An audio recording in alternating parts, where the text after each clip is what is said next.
এবার ভূমি মালিকদের বড় দুঃসংবাদ দিল ভূমি মন্ত্রণালয়। ইতিমধ্যে ভূমি মন্ত্রণালয়ের বিজ্ঞপ্তির মাধ্যমে এই নোটিশ প্রকাশ করা হয়। এই বিজ্ঞপ্তিতে কি প্রকাশ করা হয়েছে তা জানাবো এই ভিডিওতে।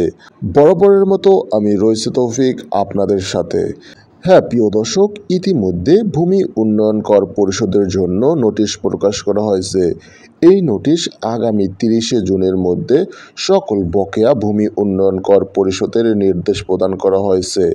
যদি পরপর 3 বছর ভূমি উন্নয়ন কর পরিশোধে আপনি ব্যর্থ হন, তাহলে আপনার নামে রেঞ্জ সার্টিফিকেট মামলা দায়ের করবে উপজেলা ভূমি কর্মকর্তা বা এসিল্যান্ড। এর ফলে আপনার জমি নিলামে তুলে খাস জমিতে রূপান্তরিত করা হবে। আপনার আশেপাশের কেউ এই সুযোগ নিয়ে আপনার সম্পত্তি জেলা প্রশাসকের নিকট থেকে 1 টাকার বিনিময়ে এই সম্পত্তি কিনে নিতে পারে।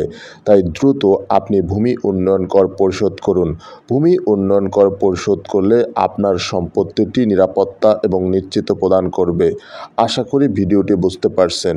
এই ভিডিও থেকে কোনো উপকারে আসলে অবশ্যই চ্যানেলটি সাবস্ক্রাইব করে বেল আইকন বাজিয়ে রাখুন। আসসালামু আলাইকুম।